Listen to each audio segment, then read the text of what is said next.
Cámara 12, la pantalla 2. En sección C, desconocido aproximándose a la frontera. Mujer en C93 acercándose a B94. A todas las unidades, disparen. Érase una vez el sueño de una frontera perfecta, segura, invisible, infranqueable. Un sistema de aviso inteligente que registraba cualquier movimiento. Alta tecnología en lugar de vallas y armas de fuego. Los trabajos de la muralla del futuro comenzaron en secreto en 1983. Era un muro oculto en un seto. Los fugitivos serían inmovilizados con anestesia. La llamaron Muralla 2000.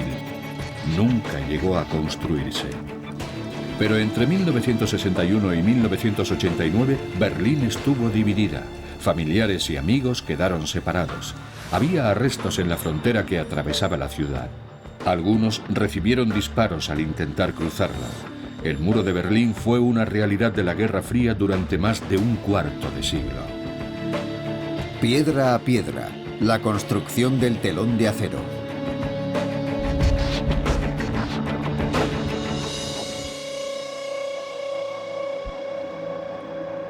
Mayo de 1945, hora cero. Tras 13 años de dictadura, Alemania estaba en ruinas. En la conferencia de Potsdam, Stalin, Truman y Churchill establecieron las reglas de la posguerra. Alemania nunca volvería a ser tan poderosa. No sería posible reconstruir un imperio alemán. Por eso el país fue desmilitarizado, desnazificado y dividido en 4 zonas de ocupación: americana, francesa, británica y al este la zona soviética.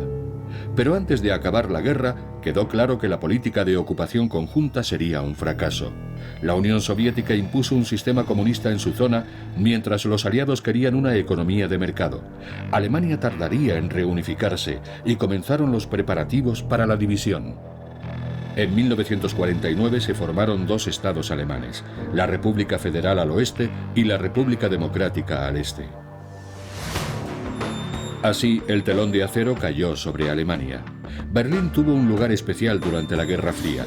Las potencias ocupantes se hicieron con la ciudad desde el final de la guerra y cada país ocupó un sector. Berlín Oriental sería el sector soviético y desde 1949 sería capital de Alemania Oriental. Era el único lugar desde donde se podía cruzar la frontera entre el este y el oeste y pasar libremente de un mundo al otro en tren, en coche o a pie. La frontera abierta de Berlín era el talón de Aquiles de la Alemania Oriental. Mucha gente huía de Alemania Oriental y, si no recuerdo mal, se marchaban hasta 3.000 personas al día. Entre enero y agosto de 1961, 200.000 personas abandonaron Alemania Oriental. Perdíamos sobre todo trabajadores, ingenieros, mucha gente joven, médicos, profesores. La situación económica era cada vez peor.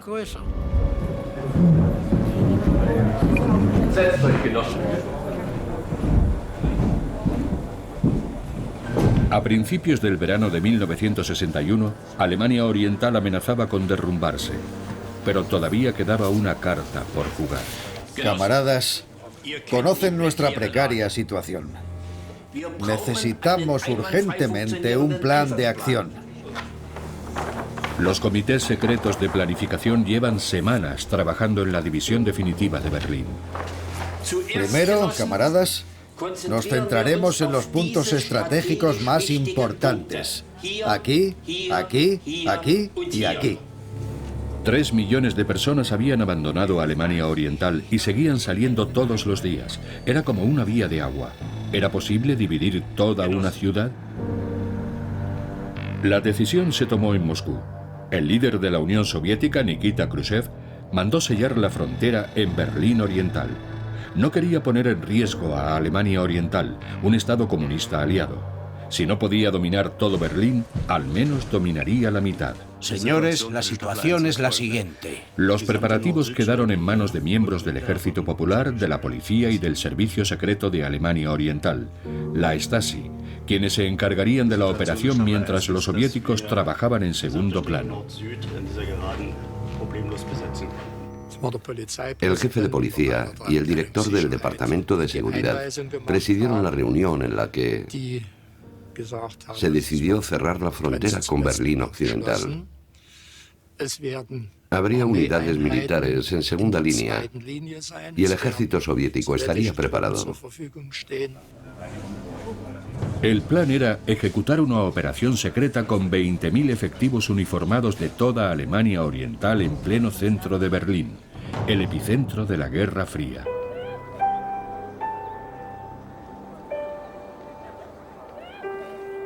Durante esos días de verano, nadie sospechaba que la decisión sobre el destino de Berlín estaba tomada.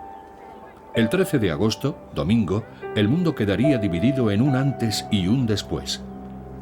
Como para Wolfgang Gutler, de 24 años, miembro de los equipos de trabajadores paramilitares llamados grupos de combate.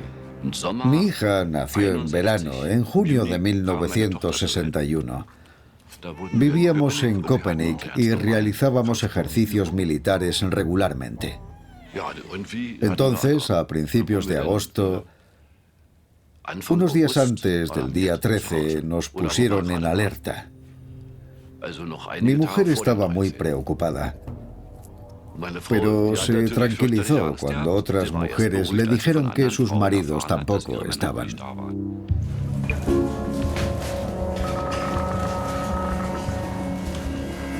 Secreto absoluto, numerosos efectivos y el apoyo de la Unión Soviética hacían posible el bloqueo. Pero, ¿cómo reaccionaría el pueblo de Alemania Oriental? ¿Cuál sería la respuesta de los habitantes de Berlín Occidental y de los aliados occidentales? Cuando llegó la orden durante la noche del 12 al 13 de agosto, el resultado de la operación era incierto. Nos despertaron a medianoche y nos ordenaron vestirnos y ponernos en marcha. Entonces nos dijeron que teníamos que asegurar la frontera. Ahí empezó todo. Las tropas se desplegaron al mismo tiempo en todo Berlín.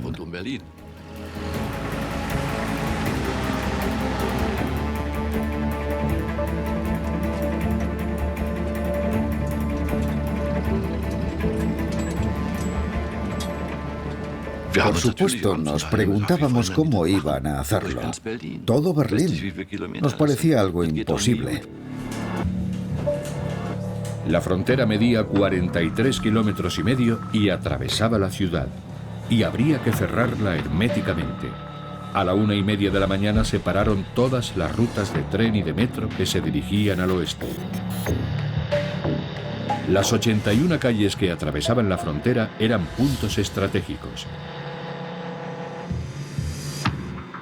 También tenían en el punto de mira muchos canales y puentes tanto del centro como de las afueras, como el puente de Glienicke entre Potsdam y Berlín Occidental.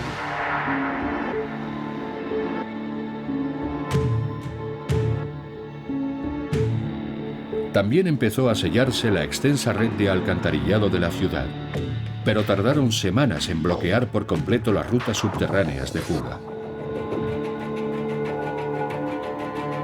El primer muro fue humano, sustituido metro a metro por alambre de espinas y postes de hormigón.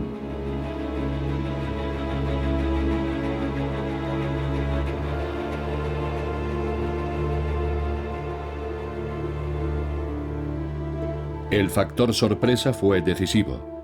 Los berlineses se sintieron intimidados, aturdidos y desesperados. Las noticias sobre lo sucedido provocaron la indignación.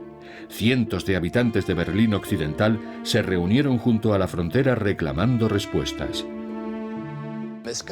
Varios agitadores se acercaron a la puerta de Brandenburgo y empezaron a escupir a la policía de frontera y a los antidisturbios.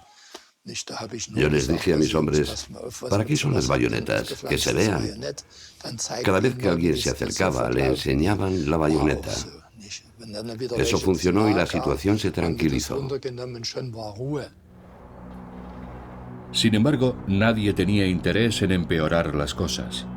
El presidente estadounidense John Fitzgerald Kennedy dijo: "No es una solución muy elegante, pero un muro es mejor que una guerra".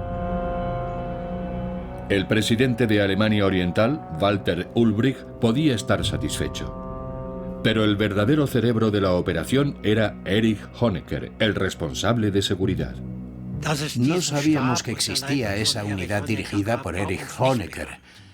Después del 13 de agosto, se corrió la voz de que Erich Honecker siempre estaba presente. Creo que eso le hizo ganar autoridad entre las Fuerzas Armadas y el personal de seguridad. Visto en perspectiva, ese fue su gran logro.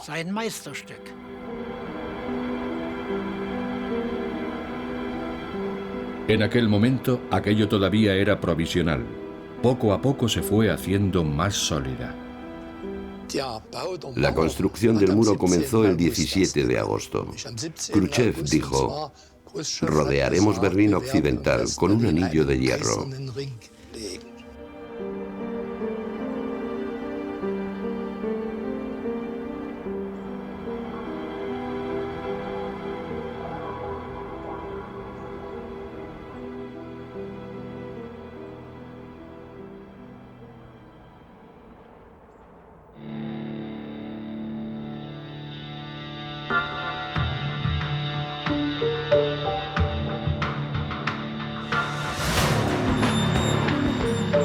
En algunos puntos del centro de Berlín era prácticamente imposible conseguir una protección fiable de la frontera.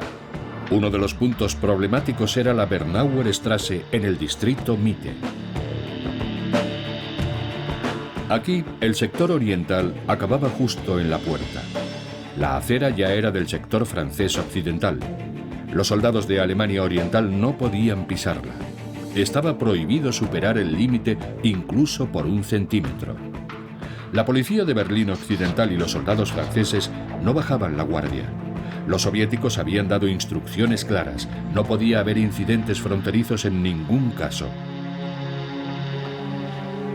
Algunos habitantes de Bernauer Straße aprovecharon lo que parecía la última oportunidad para huir. Los responsables de la frontera tenían que actuar.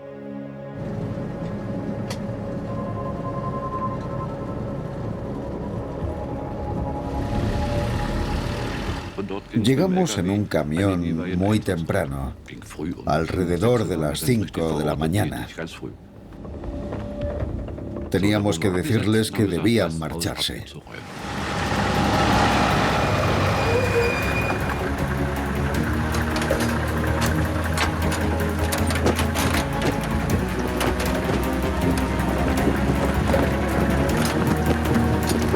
Las casas de Bernauer Straße ponían en peligro la seguridad de la frontera. Los grupos de combate de la clase obrera tuvieron que desahuciar a sus vecinos. ¡Vamos! ¡Llamad a todas las puertas!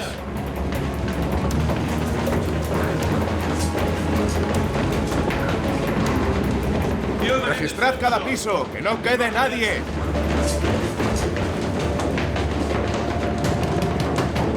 ¡Abran la puerta! ¡Vamos, abran! Vístanse. Vamos. Tienen que salir ahora mismo. Nunca olvidaré ese momento. Casi todos lloraban. Estaban muy afectados. Tras una conversación muy agitada, entendieron que no podían hacer nada. Tenían que obedecer. Pudieron llevarse una pequeña bolsa con su documentación y algunos objetos personales. No sabían dónde iban. Estaban aterrorizados.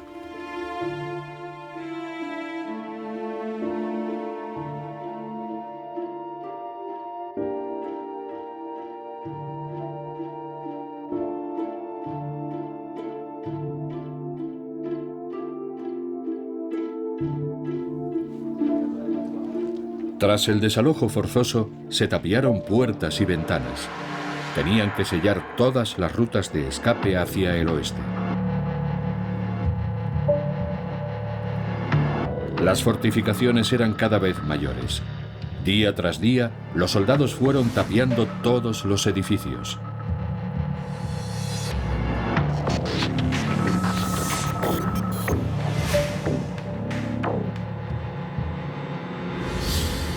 Tiendas, bares e incluso la iglesia de Bernauer Straße, la iglesia de la Reconciliación, pasaron a formar parte de las fortificaciones.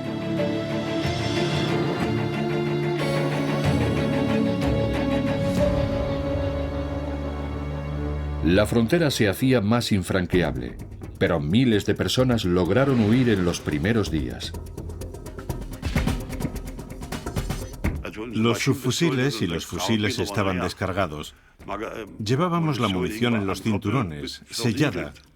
No nos permitían usar las armas. Pronto se corrió la voz de que los guardias no disparaban a quien intentaba escapar. Pero eso iba a cambiar. 9 días después del 13 de agosto, los soldados recibieron permiso para tirar a matar después de un disparo de advertencia. Quienes no respetan nuestra frontera conocerán nuestras balas. Günther Litvin no respetó la frontera. El 24 de agosto de 1961 intentó cruzar a través del río Spree. Los guardias abrieron fuego. Una bala lo alcanzó y lo mató. Fue el primer muerto del muro de Berlín. Pero no todos los guardias de la frontera querían obedecer. A ojos de los responsables del muro, la deserción dañaba la moral de las tropas. Era un problema grave, pero para los soldados solo era un pequeño salto. Gerd Sommerlatte fue uno de los que cambiaron de bando en septiembre de 1961. Quería empezar una nueva vida en Occidente. Ya tenía el billete de huida. El bar que había frente al campamento de refugiados era un lugar muy popular. Allí, Gerd, con 19 años, encontró un refugio. Se compartían noticias y se forjaban conexiones. Los 2 hombres que atendían el bar también eran de Alemania Oriental, como él. Se veían muchas veces en el bar, también el día antes de la fuga. Un día se acercaron a mí y me dijeron: «Tú eres policía de frontera, ¿verdad? ¿No puedes ayudarnos? Queremos sacar a nuestras esposas de Berlín Oriental.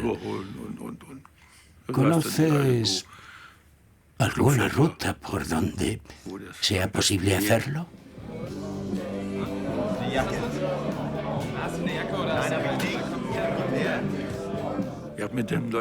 Yo no tenía nada que ver con ellos. Estábamos hablando y ellos me contaban su historia. Yo no sospechaba nada. No sospechaba que pudiese haber nada más.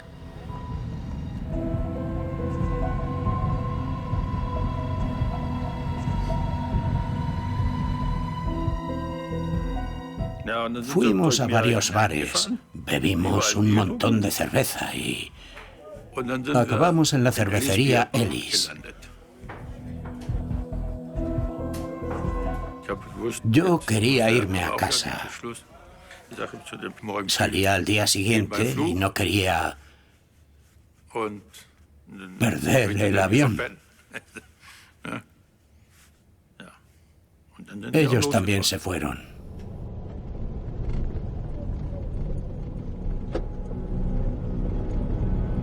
Lo que no sabía era que el brazo del régimen llegaba incluso al oeste, aparentemente seguro. Sus 2 compañeros querían volver, echaban de menos su hogar e hicieron un pacto con el servicio secreto, la Stasi.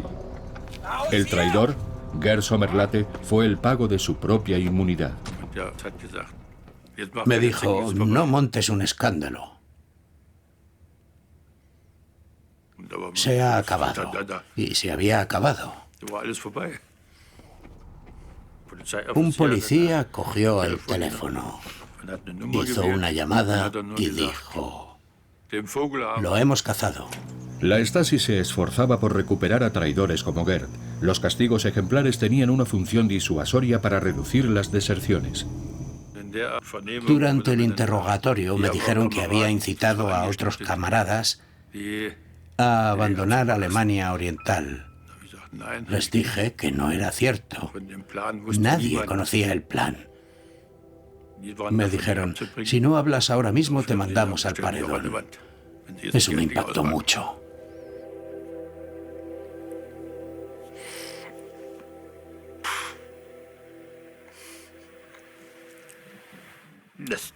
Fue como un jarro de agua fría. Un gran shock.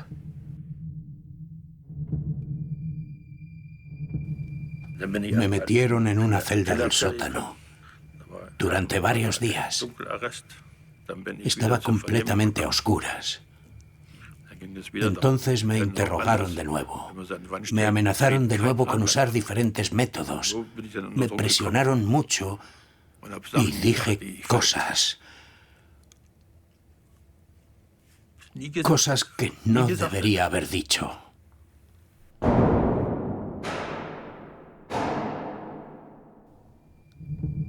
Gerd Sommerlatte incriminó a 7 compañeros.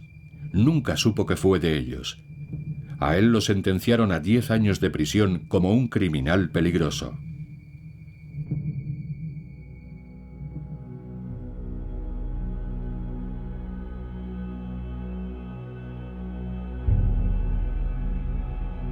En junio de 1963, el presidente Kennedy visitó Alemania Occidental.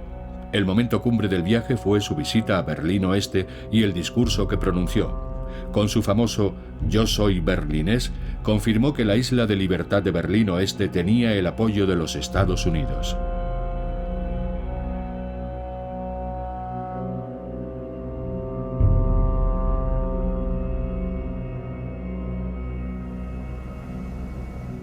La imagen de la autoproclamada Alemania Buena quedó muy dañada, pero los dirigentes de la Alemania Oriental y de la Unión Soviética consiguieron su objetivo. El acceso a Berlín Oeste estaba cerrado y Occidente aceptaba la situación.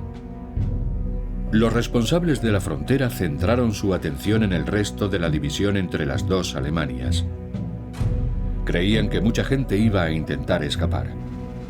El alambre de espinas y los guardias no eran suficientes para una frontera de casi 1.400 kilómetros. Y no era posible construir una muralla tan larga.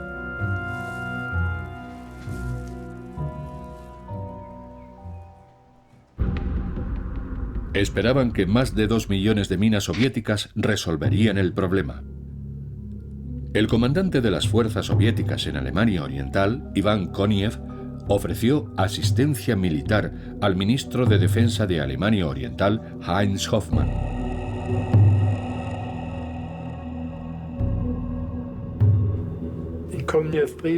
La carta de Koniev explicaba claramente cómo colocar las minas. En los lugares con más incidentes, habría 2 filas de minas activas y una de minas inactivas. En la otra dirección, 2 filas de minas inactivas y una fila de minas activas. Esto demuestra hasta dónde la Unión Soviética era quien tomaba las decisiones estratégicas.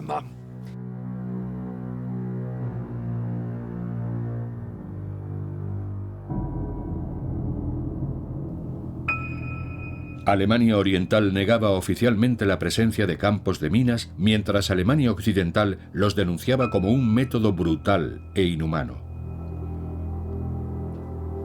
En el lado occidental, Horst Pawlowski solía llevar grupos de jóvenes de excursión a la frontera entre las Alemanias. Formación política sobre el terreno. Tenía un grupo de jóvenes de 18 a 24 años. El alcalde nos había hablado de un lugar desde donde se veía claramente la frontera. Había 20 o 30 metros de hierba. Después, la primera valla, que entonces era solo alambre de espinas, y después otro tramo de 10 metros, que es donde estaban las minas. Más allá estaban las patrullas del ejército. Había 2 soldados en una de las torres de vigilancia. Uno de ellos le dijo a su compañero: vamos hasta allí. Desde allí se puede ver perfectamente el lado oeste. Y eso hicieron, aunque no estaba permitido que fueran hasta allí. Lo que hicieron los soldados era muy peligroso, porque no siempre sabían con seguridad dónde estaban las nuevas minas. Estábamos en un claro del bosque. Yo estaba hablando de la frontera y de las minas con los chicos. Entonces, uno de mi grupo dijo: mirad, ahí vienen 2 guardias de frontera de Alemania Oriental. Cruzaron la frontera para hablar con alguien del lado oeste. No sabían que había minas en esa zona. De lo contrario, no habrían pasado por ahí. No lo sabían. Pasaron y no sucedió nada. Traían cerveza y les dimos tabaco. No teníamos bebida, así que compartieron la suya con nosotros y hablamos durante unos 10 minutos. Los soldados se marcharon. Nosotros ya nos estábamos marchando también cuando explotó la primera mina. Todos corrimos hacia allí. Sabíamos que era territorio de la Alemania Oriental. ¿Qué podía pasarnos? Pero cuando pidieron ayuda, no lo pensamos y fuimos corriendo. Los jóvenes que venían conmigo bajaron una escalera de la torre de vigilancia, la usamos como camilla y nos llevamos al herido como pudimos.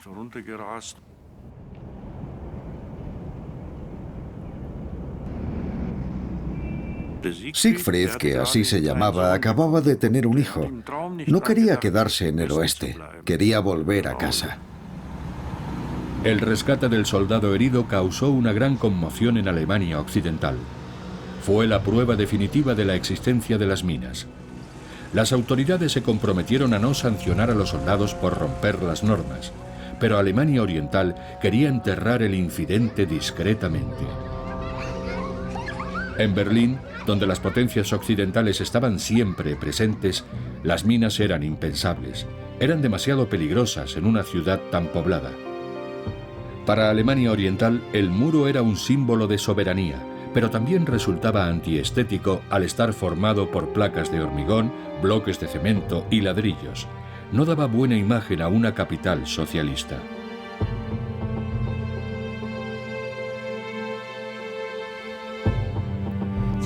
La frontera debía ser bonita. Queríamos una ciudad agradable. ¿Por qué no tener también una frontera bonita? En 1966 comenzó la construcción de un nuevo muro con impacto visual positivo. Una completa infraestructura fronteriza. Un primer muro. Una valla con alarmas, pinchos de metal, torres de vigilancia, una zanja para vehículos y después un nuevo muro con una altura de 3 metros. Por la noche, la frontera iluminada se veía incluso desde el espacio. Para minimizar el número de incidentes en el muro, se asignaron más guardias. Casi todos eran muy jóvenes, en el comienzo de su vida adulta. No me importaba el ejército ni esas cosas. Sabía que eran solo 18 meses. Preferiría no haber hecho el servicio militar, pero no tenía valor para declararme insumiso ni objetor de conciencia, porque me preocupaba no poder matricularme en la universidad si lo hacía. Así que acepté hacerlo durante 18 meses. De repente, Gerd Müller se enfrentó a una situación inesperada.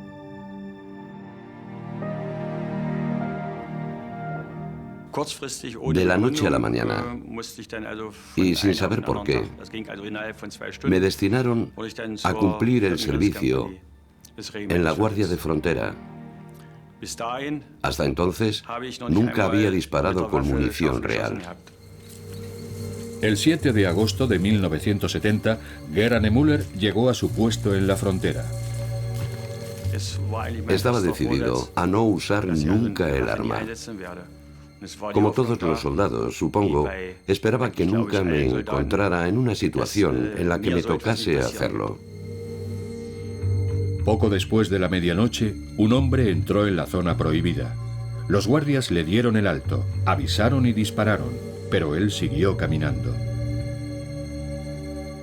Mi trabajo era vigilar una sección. Mi superior miraba hacia el otro lado. Me llamó y me dijo que había alguien caminando junto a la frontera. Le dieron la orden de parar. Lo avisaron de que íbamos a disparar, pero no hizo ningún caso y siguió caminando.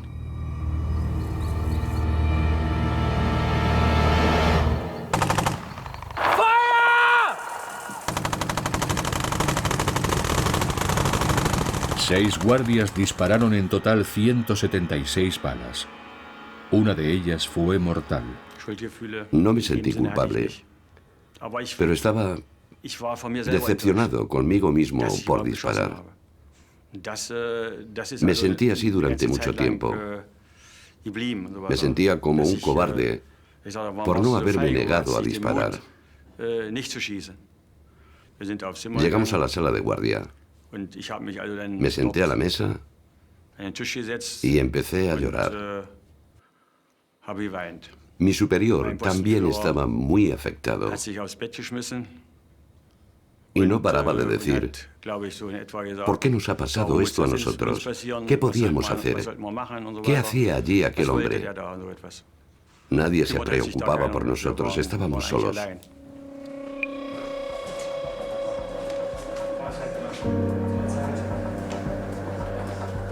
La Stasi asumió el caso.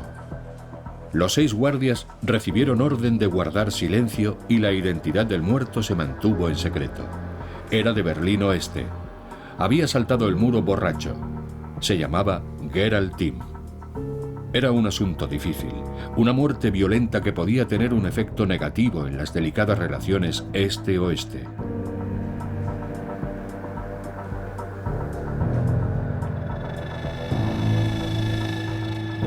En el oeste, nadie relacionó la desaparición de Geraint Timm con los disparos, así que el este decidió mantener la muerte en secreto.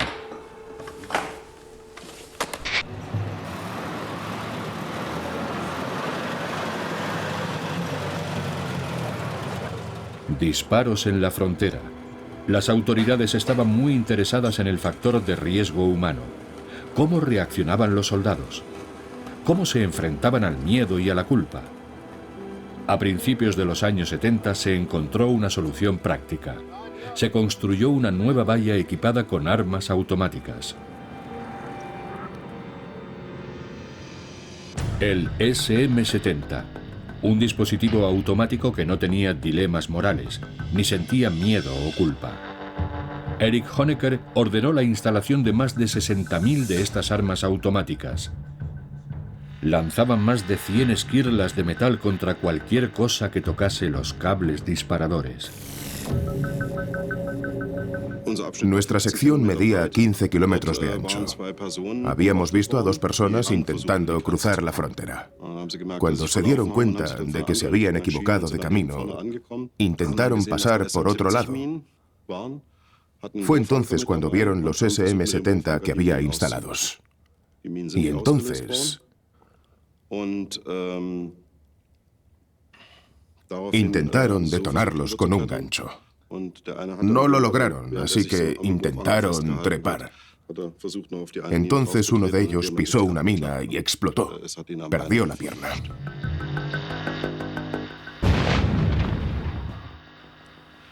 Más tarde vi el gancho en la valla y toda la sangre. Puede sonar extraño, pero mi primer sentimiento no fue la compasión. No sentía lástima por otro ser humano. Era una imagen horrible. Pero mi primer pensamiento fue: ha cruzado.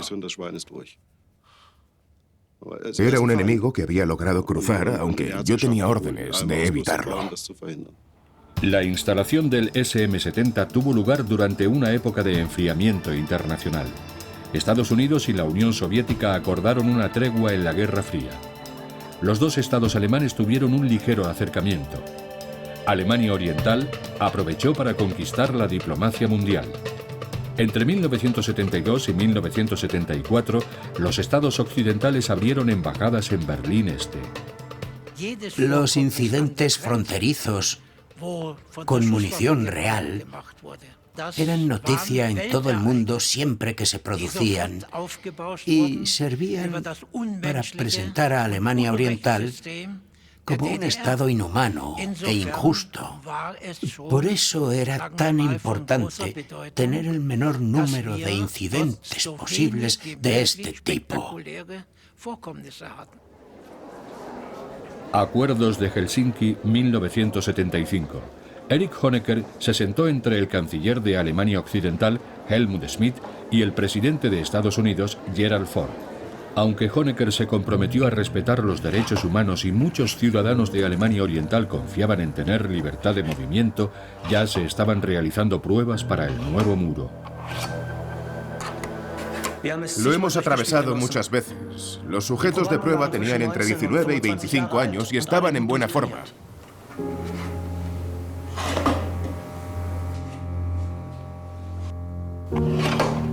Se simulaban escenarios de fuga en un nuevo modelo de muro. La probabilidad de arrestar a una persona en su intento es superior al 90%.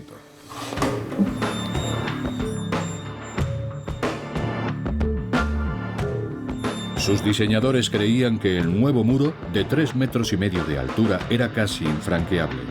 Además, necesitaba poco mantenimiento y estaba construido con paneles fáciles de fabricar.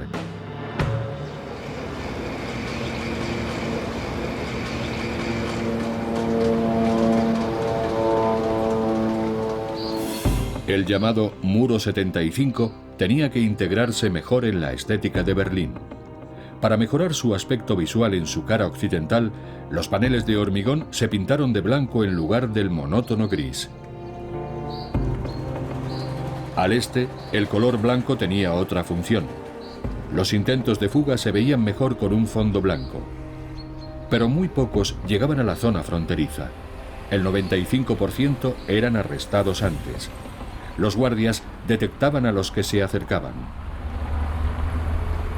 A partir de 1983 se retiraron los dispositivos de disparo automático y las minas a cambio de una inyección de capital de Alemania Occidental. Alemania Oriental atravesaba una grave crisis financiera. Sin la entrada de divisas estaban al borde de la quiebra. Una semana no dormí más de 5 horas en total. Tenía los nervios a flor de piel. Y dije que si seguíamos así, me iría a desayunar a Weiner Schmieden, la primera ciudad al otro lado de la frontera, que estaba amenazando con desertar. 2 horas más tarde me destinaron a otro lugar y no volví a ver a mis compañeros de la frontera.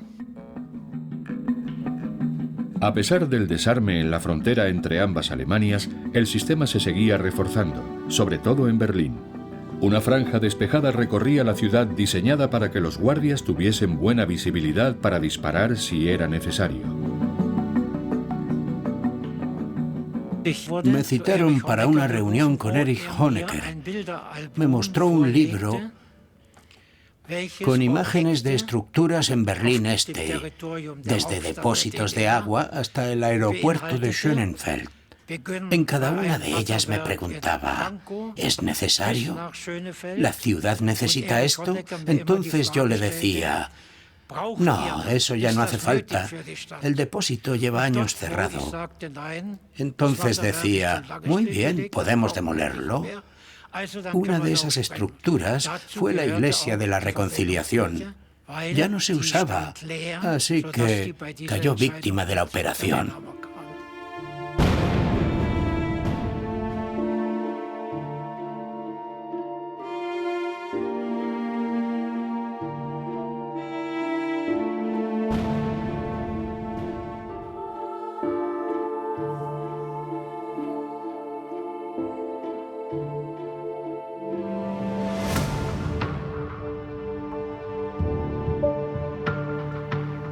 Insaciable, el muro iba ocupando más espacio en la ciudad, un paisaje desolado y un campo de pruebas para nuevos modelos de muro.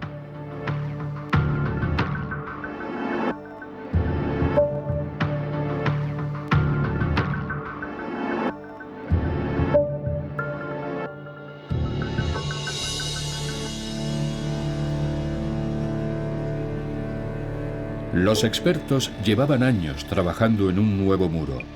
Buscaban una solución para hacer una frontera infranqueable sin disparar ni matar a los fugitivos. El objetivo no era humanitario, sino parte de una estrategia. Cada muerto en la frontera era un golpe para la reputación internacional de Alemania Oriental. A partir de 1983, un grupo de trabajo coordinó la planificación de la frontera tecnológica. Más de 30 centros de investigación de Alemania Oriental desarrollaron prototipos para el Muro 2000. Exploraban todas las posibilidades: infrarrojos, microondas, dispositivos de localización, detectores de vibración, campos de sensores. La idea no era nueva. Usar sensores u otros elementos para detectar si algo se mueve cerca. Todos hemos visto en el cine cómo alguien apoya la oreja en el raíl para saber si el tren se acerca. Ese es el principio básico. La Stasi debía aprobar a todos los científicos e ingenieros. Tenían que ser políticamente fiables y sin conexiones con el oeste. Pero el progreso no era posible sin la experiencia de los enemigos de Occidente.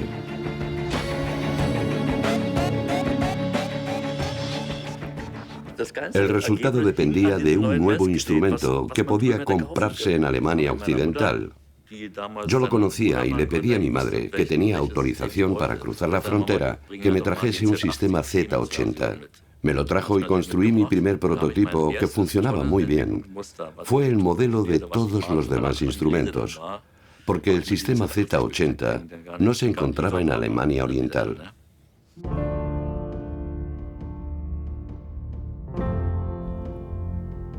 El muro perfecto, una visión sin futuro. El nuevo hombre fuerte del Kremlin, Mikhail Gorbachev, tenía ideas nuevas. La Unión Soviética, el hermano mayor de Alemania Oriental, que había ordenado levantar el muro, ahora demandaba reformas. Cambiaba su política exterior, dando paso al fin de la Guerra Fría. El papel internacional de la frontera y del muro quedó claro a partir de 1985, cuando Berlín se convirtió en el principal obstáculo al proyecto de Gorbachev y al acercamiento entre la Unión Soviética, Estados Unidos y Alemania Occidental. La prensa soviética era la que exigía con mayor vehemencia desmantelar el muro. La reacción de Honecker fue muy contraproducente, en mi opinión. Dijo que el muro duraría otros 50 o 100 años. Era como admitir que nada iba a cambiar en Alemania Oriental.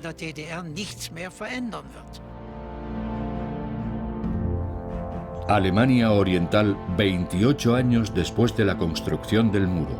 Un país paralizado. Un estado moribundo.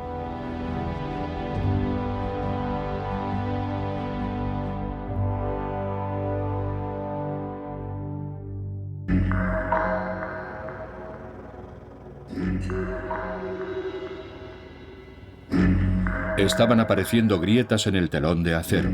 La gente abandonaba su hogar, primero a través de Hungría, después desde Varsovia y Praga.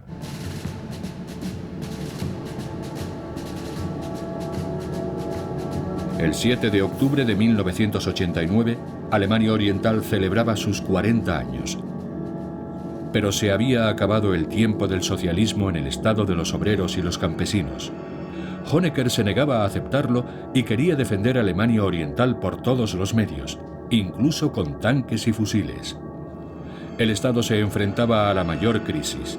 Cada vez más gente demandaba cambios. Querían democracia y libertad.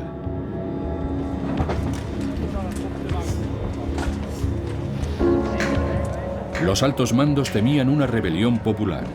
Una vez más, los grupos de combate, la vanguardia de la clase obrera, tenían el encargo de proteger el socialismo, como en 1961. Wolfgang Gutler recibió la llamada de nuevo. Nuestro objetivo era cerrar la frontera que separaba a los agitadores reunidos en la iglesia de posibles invasores del oeste. Nuestra misión era defender el muro. Mientras la gente se iba reuniendo, yo acudí a la iglesia. Estaba llena de gente y también había una multitud enorme fuera. Estaban cantando y gritando. Estaban muy organizados. Me impresionó verlos porque durante años nos habían enseñado a no dejar entrar al enemigo de clase y no tolerar la presencia de agitadores.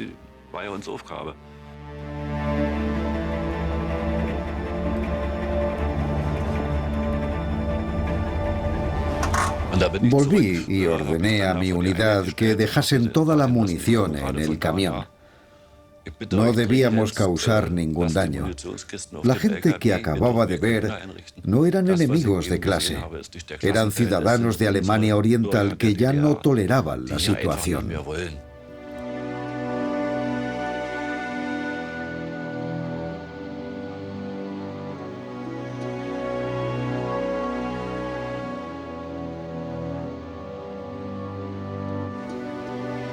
El 13 de agosto de 1961 y octubre de 1989, dos fechas muy importantes para mí. 2 días con diferente resultado. En 1961 colaboré con entusiasmo en la construcción del muro y en el 89 dije, basta, hay que acabar con esto, no podemos seguir así. Camaradas, buenas tardes a todos. Me han dado el siguiente aviso con fecha de hoy. Supongo que ya lo habrán recibido. Las visitas privadas al extranjero se permiten sin necesidad de demostrar acontecimientos familiares o similares. Los agentes de policía tienen orden de gestionar desde este momento las solicitudes de visado sin obstáculos previos ni demoras injustificadas. Durante 28 años el muro dividió la vida de millones de alemanes, pero en solo una noche desapareció. Llegaron las primeras personas preguntando si podían cruzar. Nos dijeron claramente que el partido había dicho que se permitía pasar. Decís que la palabra del partido es la ley. Déjanos pasar, camarada, decían.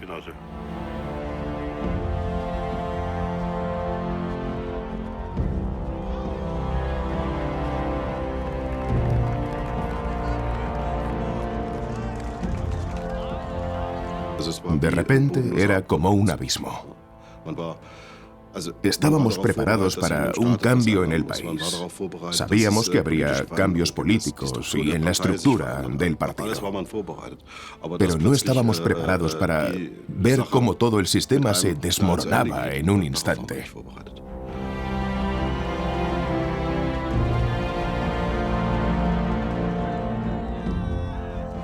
Estaba en mi oficina cuando recibí una llamada del agente al mando para decirme que había miles de personas en los pasos fronterizos. Yo le pregunté por qué y me respondió, ¿no sabes lo que ha dicho Schabowski? La frontera está abierta. Pon la televisión de Alemania Occidental, ahí puedes verlo todo.